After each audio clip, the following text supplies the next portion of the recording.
What's up, Central Florida sports fans? Back again with three things. It's your boy, the Black Handicap.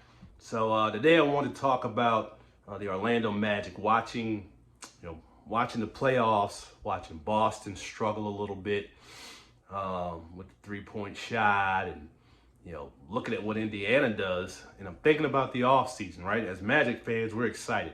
We're not excited, we're anxious. We're anxious about what's going to happen in the offseason. What's Weltman going to do for us in terms of making the team better?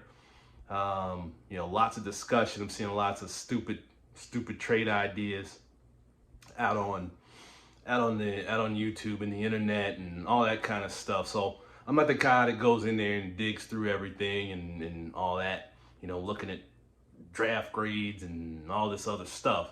What I do is I use my eyes. I think analytics is a little over reliant on analytics, right? I think your eyes are the best option, right? Red Auerbach never had an analytics. What Red Auerbach had was an eye and a mind that says, hey, that's a good basketball player. I need that guy. He's going to help me win. Went on to win, 18 championships, 19 championships. So I'm still an old school guy, obviously. Look at the hair.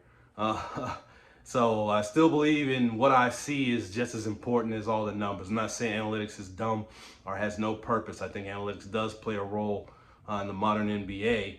But I think ultimately players have to play the games and they have to win the games. But here's three things about the Magic going into the off season, right? Once the season ends, what's going to happen to improve the team?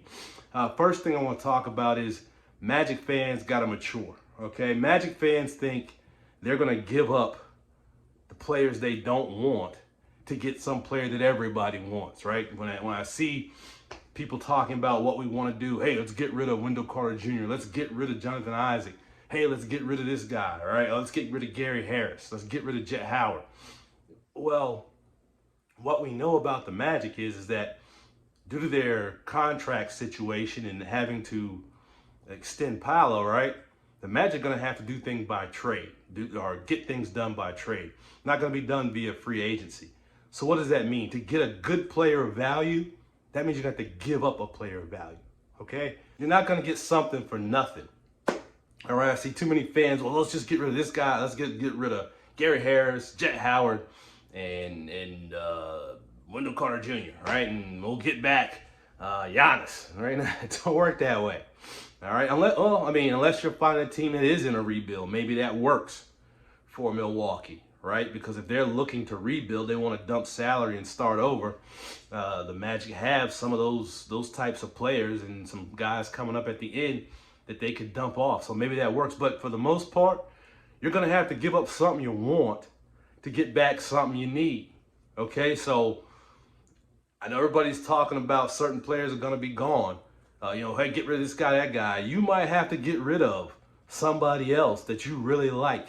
You need to start thinking about that, right? I'm sure the Magic have already thought about that, right? Yeah, I love J.I. I wouldn't mind getting rid of J.I. But does anybody want J.I., a guy who can't play more than 9 to 10 minutes a game, right? Who wants that? Unless you're looking at his expiring contract. Now, what does he have? 2 more years on that expiring contract?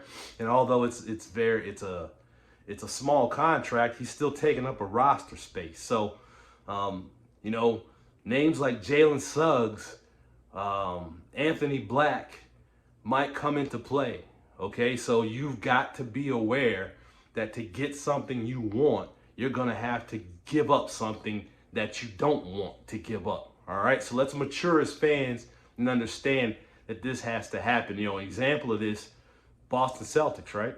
They gave up Marcus Smart, right? When they started this rebuild in the next season, they added other pieces, but they gave up Marcus Smart, a guy they really liked. Not something they really wanted to do, but to make the team better, they had to do it. And I bring him up is because, to me, Jalen Suggs is the Magic's version of Marcus Smart. Tough point guard. Guy plays point guard kind of out of position, hustles, plays defense, and brings a lot of heart and soul to the team. But they had to give him up to get better. So I'm not saying it's Jalen Suggs. I'm just saying that you might have to give up somebody you don't want to give up in order to make your team better. All right? Second thing is don't put so much emphasis on finding a three-point shooter.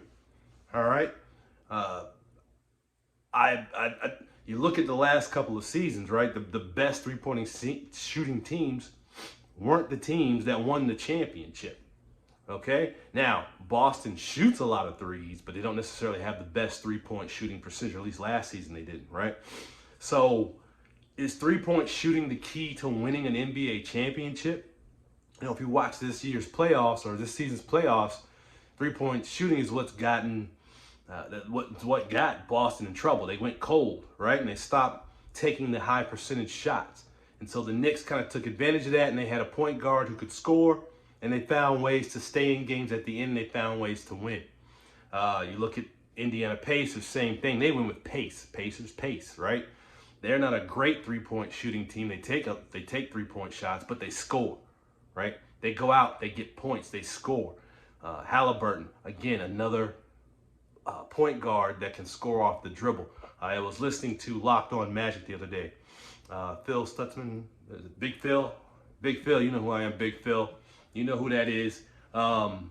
Big Phil talked about this, right? You need a guard that can score off the dribble. And that's been my thing for years. I don't think the Magic need to chase three-point shooters. I think the Magic make three-point shots when it's in the flow of the offense. When they get desperate to make shots and rely on a three-point shot because they can't get their offense to work, that's when their three-point shooting is at its worst.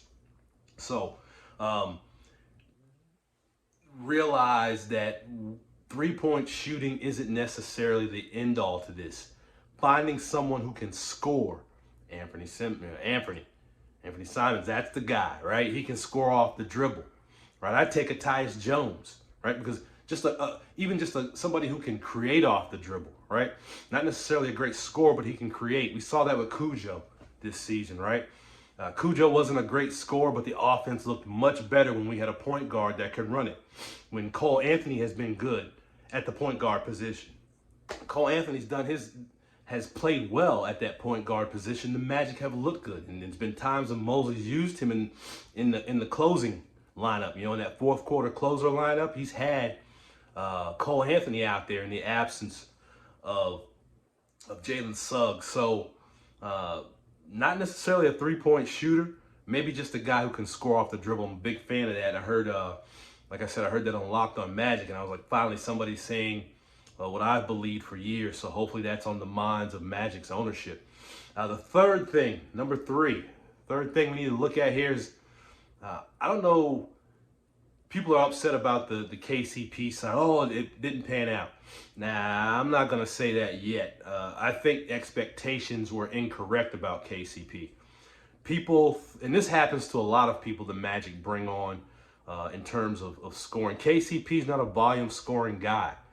Okay, he doesn't take 40, three-point shots a game. He's not the guy that's going to carry you offensively. He's never been that guy. Okay, when he was at his best, he played for the Lakers. Hello, LeBron and Anthony Davis. He played for Denver. Hello, the best player in the league, Jokic right now, Murray. Okay, he had Aaron Gordon, who's coming to his own, and that's a guy I want to talk about here, right? Because Aaron Gordon didn't look nearly that good when he was with the Magic. Hey, maybe it's because Gordon wasn't a number one guy. He needed those other guys around him to make him better, and that seems to be something the Magic do quite a bit. They take a guy who isn't a number one, try to make him a number one, and it doesn't pan out, and fans get all upset. Well, he's garbage. No, he was never a number one. KCP's not a number one. He's not a volume scorer. He's not even a number two. Okay? Look at the Lakers. He wasn't even a number three guy out there. But now you're trying to make him a number three behind Paolo and Franz. Okay? So I'm not certain that getting rid of KCP is the answer at the moment. Okay? Now if you can get him in a deal, and his contract gets you somebody that's a market improvement who is a number two. That's what we need to do to get Anthony. Let's do it. All right. But just to get rid of him, just to get some other slog, no, I'm not about that. Okay. I still think we need his presence on the wing. He plays good defense. I think his veteran presence is going to be important if we can ever get to that point in the playoffs. All right. Hey, here's a bonus. Here's number 4. I'm giving you a bonus thing today. Okay, the one thing, no matter what position it is that the Magic trade for, the Magic need to be more athletic. We need more athleticism on the Magic roster if they're going to compete. Look at especially in the front court. Okay, we're just not athletic enough in the front court. Cleveland, I look at the Cleveland Cavaliers. All right, look at that front court. Mobley and our other guy from Stanford, right? Name slips my mind at the moment. We can't compete with those guys right now. You say, oh yeah, we did that. Nah, those guys have jumped a level, whereas our front court hasn't. Mo is the only athletic front court guy we have, all right? Wendell Carter Jr., feet, man, he's just slow.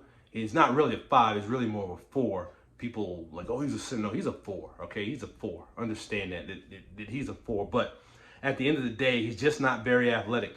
This whole team isn't very athletic, okay? They get blocked more than anybody. To me, the Magic get blocked more than anybody in the league because they play below the rim. They're always playing below the rim, with the exception of Paolo, right?